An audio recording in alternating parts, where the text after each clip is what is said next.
अथ सप्तमोऽध्यायः। सूत उवाच। पञ्जानां द्रौपदी भार्या सामान्या सा पतिव्रता।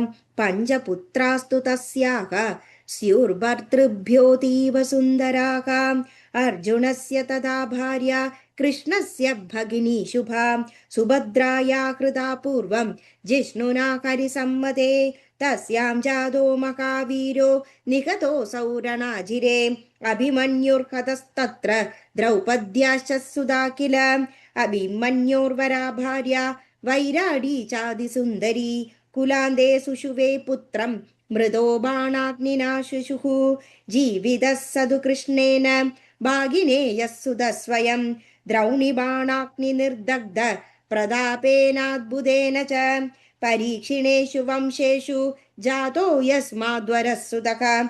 तस्मात् परीक्षितो नाम विख्यातपृथिवीतले। निकतेषु च पुत्रेषु धृतराष्ट्रो दिदुःखितः। तस्थौ पाण्डवराज्ये च भीमवाग्बाणपीडितः। गान्धारी च तदा तिष्ठत् पुत्रशोकातुरा भृशं। सेवां तयो दिवारात्रं चकारार्तो युधिष्ठिरः।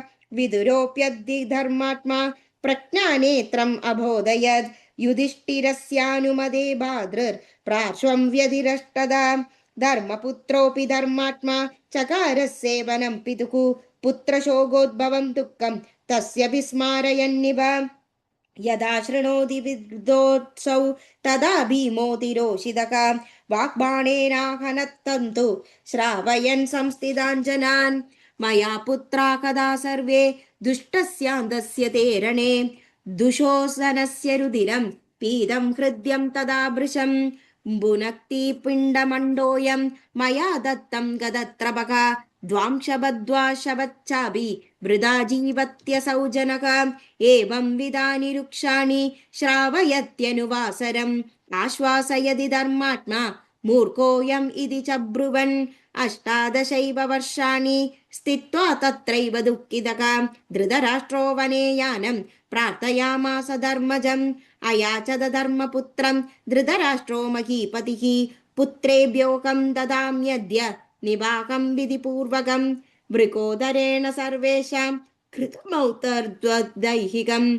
न कृतं मम पुत्राणां पूर्ववैरमनुस्मरन्। ददासि चेदनं मह्यं कृत्वा चैवर्द्वदैहिकं। गमिष्येकं वनं तप्तुं तव स्वर्गः फलप्रदम्। एकान्ते विदूरणोक्तो राजा धर्मः सुधा शुचिः। धनं दातुं मनश्चक्रे धृतराष्ट्राय चार्तिने। समाहूय निजान् सर्वानुवाच पृथिवीपतिः।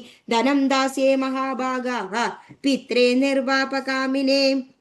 तच्छुत्वा वचनं भ्रातुर्ज्येष्ठस्यामिद तेजसः। सङ्ग्रहेणस्य बाहुर्मारुति कुपितो ब्रवीत्। धनं देयं महाभाग दुर्योधनहिताय किम्। अन्धोऽपि सुखमाप्नोति मूर्खत्वं किमतः परम्। तव दुर्मन्त्रितेनाथ दुःखं प्राप्ता वने वयम्। द्रौपदी च महाभाग समानीता दुरात्मना। विराडभवने वासः प्रसादा तव सुव्रत। दासत्वं च कृतं सर्वै मत्स्यस्यामिद विक्रमैः।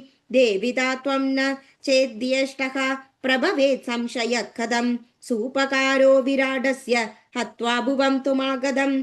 बृहन्नळा कथं जिष्णुर्भवेत् बालस्य नर्तकः। कृत्वा विशिवेशं महाबाहुर्योषाया वासवात्मजः। गाण्डीवः शोभितौ हस्तौ कृतौ कङ्गणशोभितौ। मानुषं च वपु प्राप्य किं दुःखं स्यादतः परम्। दृष्ट्वा वेणीं कृतां मूर्ध्नि कञ्चलं लोचने तदा। असीं गृहीत्वा तरसा चेत्न्यकं नान्यदा सुखम्। अप्यष्टावा च महीपालं निक्षिप्तोऽग्निर्मया गृहे।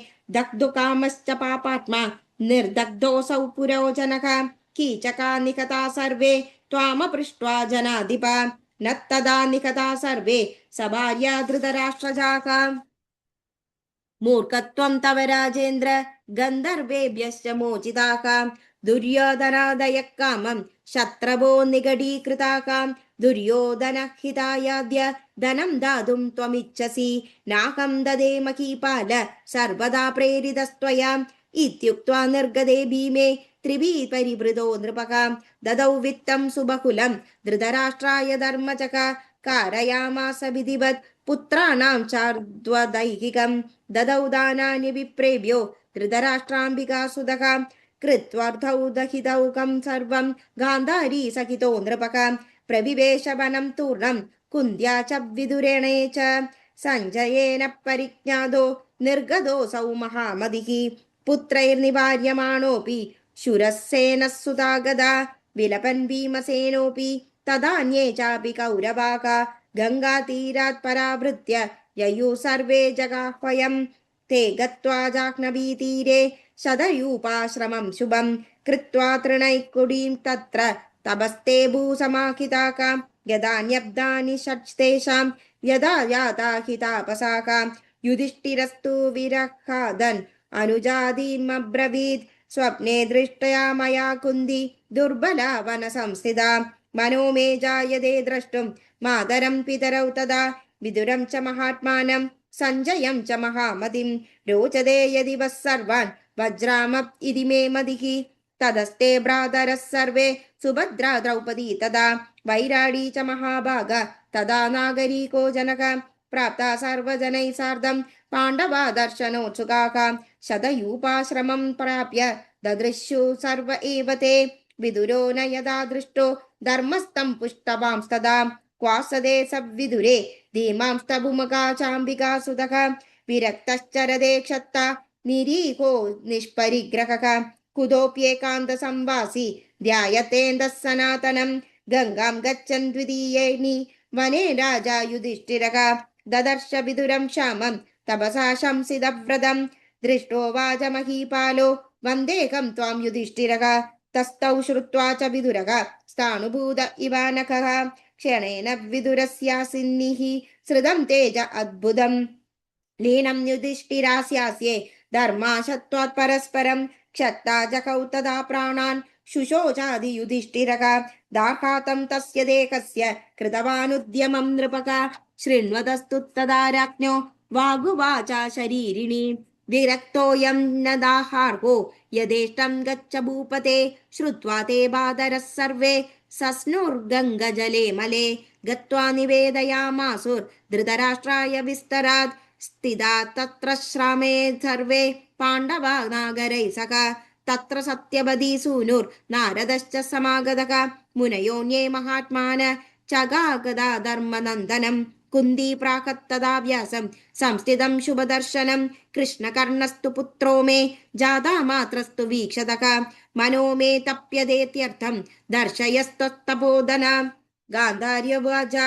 समर्थोऽसि महाभाग कुरु मे वाञ्छितं प्रभो दुर्योधनो रणे गच्छ द्वीक्षितो न मया मुने तं दर्शय मुनिश्रेष्ठ पुत्रं मे त्वं सहानुजं सुभद्रोवाच अभिमन्युं महावीरं प्राणदप्यधिकं प्रियं द्रष्टुकामास्मि सर्वज्ञ दर्शयाद्यत्तबोधन एवं विधानि वाक्यानि श्रुत्वा सत्यवती सुतः प्राणायामं ततः कृत्वा दद्यौ देवीं सनातनीं सन्ध्याकाले सम्प्राप्ते गङ्गायां मुनिसत्तमः सर्वांस्ताश्च समाहूय युधिष्ठिरः पुरोगमान् तुष्टाव विश्वजननीं स्नत्वा पुण्यः सरिज्जले प्रकृतिं पुरुषारामां सगुणां निर्गुणां तदा देवदेवीं ब्रह्मरूपां मणिद्वीपादिवासिनीं यदा न वेदा न च विष्णुरीश्वरो न वासवो नैव जलाधिपस्तदा न वित्तभो नैव तमश्च पावक तदासि देवी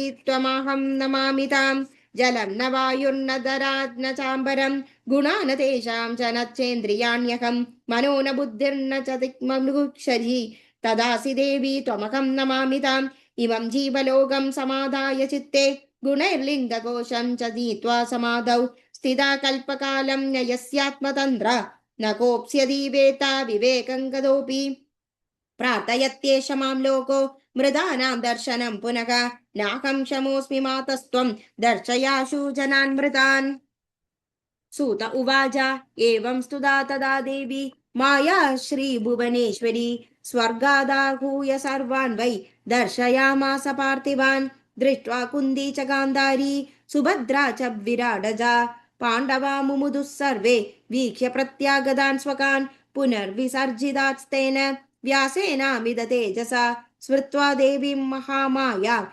इन्द्रजालविदोदियगम् तदा पृष्ट्वा ययुः सर्वे पाण्डवा मुनयस्तदा राजा नागपुरं प्राप्त कुर्वन् व्यासकदाम्पदी इति श्रीदेवी भागवते द्वितीयस्कन्धे सप्तमोऽध्यायः सर्वत्र गोविन्दनाम सङ्कीर्तनं गोविन्द गोविन्द.